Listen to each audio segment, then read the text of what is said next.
ಮಾಡಿಕೊಂಡು ಭೂಮಿ ಮೇಲೆ ಬಂದು ನಿನ್ನ ನನ್ನ ಮೂಲಕ ಮರಣವನ್ನು ಅನುಭವಿಸಿದ್ದಾನೆ.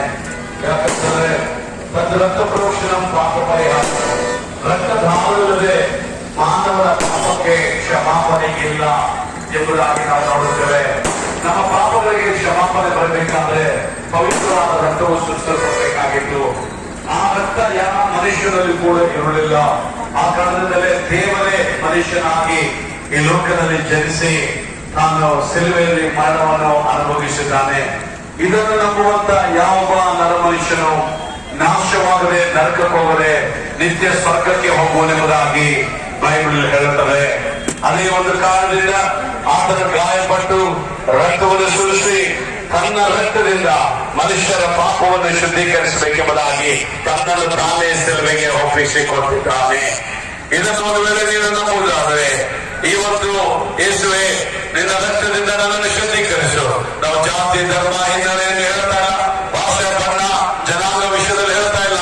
ಸ್ವರ್ಗಕ್ಕೆ ಹೋಗುವಂತ ಮಾರ್ಗವನ್ನು ನಾವು ಹೇಳ್ತಾ ಇದ್ದೇವೆ. ಆ ಮಾರ್ಗ ಏನೂ ಅಲ್ಲ. ಯೇಸುವನ್ನು ನಾವು ನಂಬುವುದಾದರೆ ಯೇಸುವನ್ನು ತಾನು ಮಾಡಿದಂತ ಕಾರ್ಯವನ್ನು ಸ್ವೀಕರಿಸಿಕೊಂಡು ಯೇಸುವೆ ನಿನ್ನ ರಕ್ತದಿಂದ ನನ್ನನ್ನು ಶುದ್ಧೀಕರಿಸಯ್ಯ. ಯಾಕಂದ್ರೆ ಯಾವ ಮನುಷ್ಯರು ಕೂಡ ಹುಟ್ಟಿದವನು ಪವಿತ್ರನು ಅಲ್ಲ. ಯಾವ ಮನುಷ್ಯರು ಕೂಡ ಹುಟ್ಟಿದವನು ಪುಣ್ಯವಂತನು ಅಲ್ಲ. ಪ್ರತಿ ಮನುಷ್ಯನು ಜನ್ಮ ಕರ್ಮ ಪಾಪಗಳನ್ನು ಹೊತ್ತುಕೊಂಡು ಲೋಕದಲ್ಲಿ ಜೀವಿಸುವಂತವರಾಗಿದ್ದೇವೆ.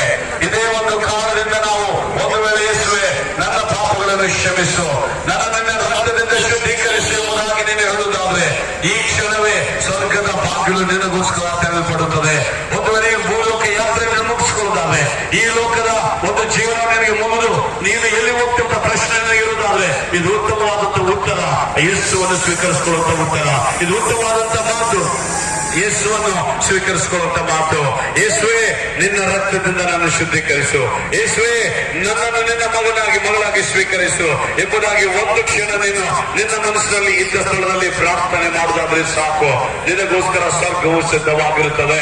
ಸೃಷ್ಟಿಕರ್ತನಾದ ದೇವರು ನಿನ್ನ ನಿಮಿತ್ತ ಬಂದಿದ್ದಾನೆ.